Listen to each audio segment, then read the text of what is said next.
4 ou 5 cavalheiros debatiam várias questões de alta transcendência, sem que a disparidade dos votos trouxesse a menor alteração aos espíritos. A casa ficava no Morro de Santa Teresa. A sala era pequena, alumiada a velas, cuja luz fundia-se misteriosamente com o luar que vinha de fora. O espelho, esboço de uma teoria da alma humana. Entre a cidade, com as suas agitações e aventuras, e o céu, em que as estrelas pestanejavam, através de uma atmosfera límpida e sossegada, estavam os nossos 4 ou 5 investigadores de coisas metafísicas, resolvendo amigavelmente os mais árduos problemas do universo.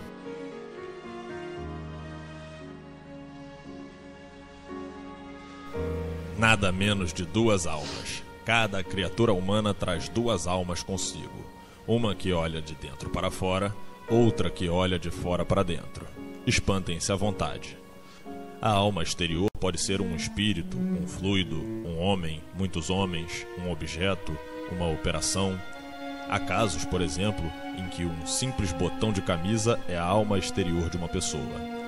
Está claro que o ofício dessa segunda alma é transmitir a vida, como a primeira. As 2 completam o homem que é, metafisicamente falando, uma laranja. Quem perde uma das metades, perde naturalmente metade da existência. E casos há, não raros, em que a perda da alma exterior implica a existência inteira. Shylock, por exemplo.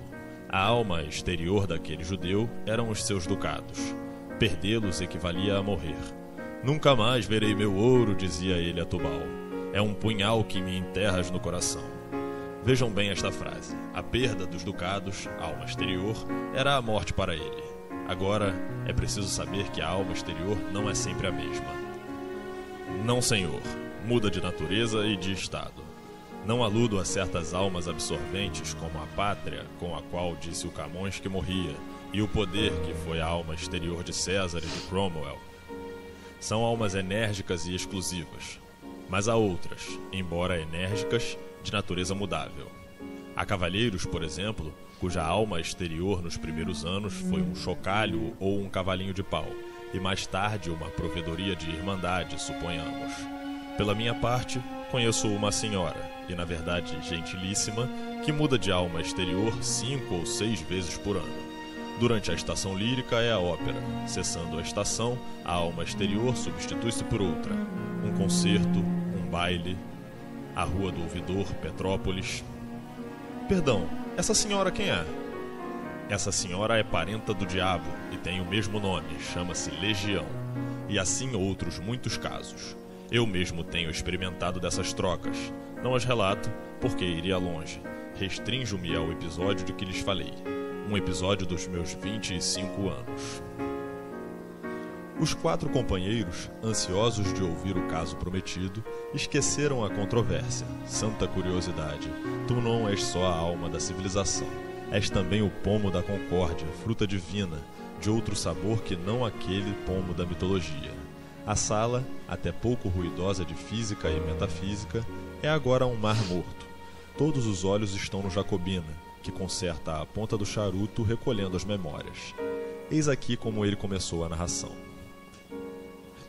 Tinha 25 anos, era pobre e acabava de ser nomeado alferes da Guarda Nacional.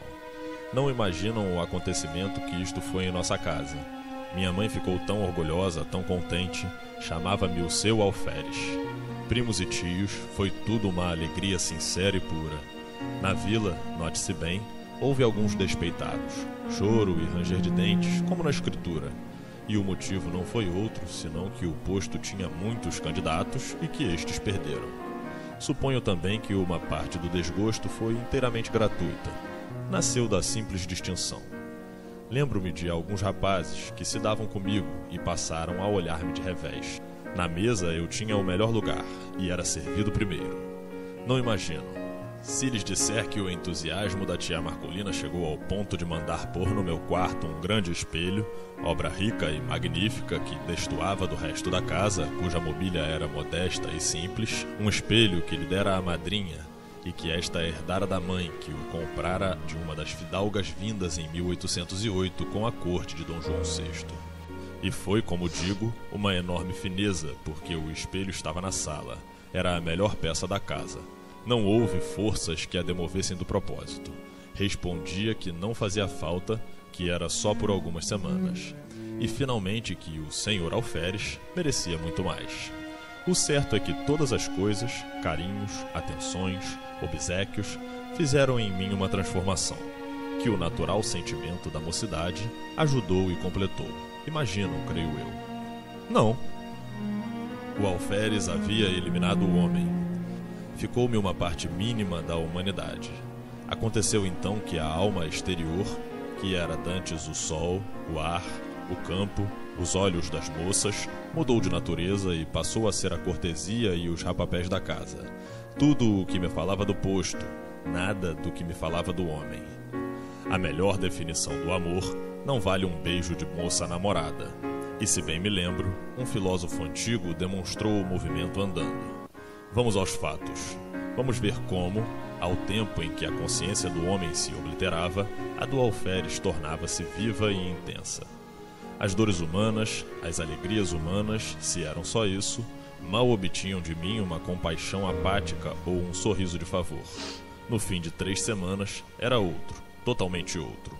Era exclusivamente Alferes. O sono, eliminando a necessidade de uma alma exterior, deixava atuar a alma interior. Nos sonhos fardava-me orgulhosamente no meio da família e dos amigos que me elogiavam o garbo, que me chamavam Alferes. Vinha um amigo de nossa casa e prometia-me o posto de tenente, outro de capitão ou major, e tudo isso fazia-me viver.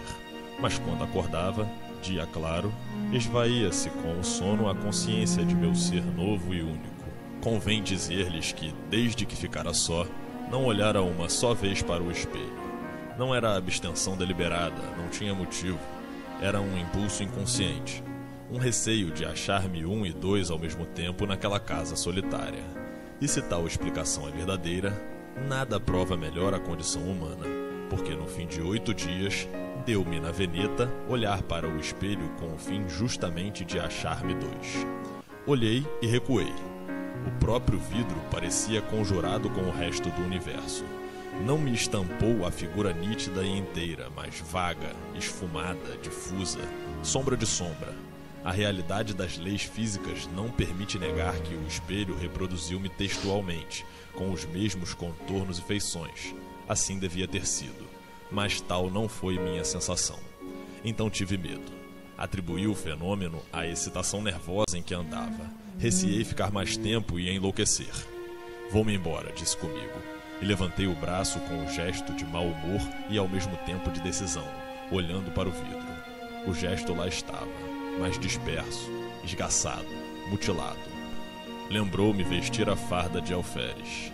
Vestia, aprontei-me de todo e, como estava defronte do espelho, levantei os olhos e não lhes digo nada.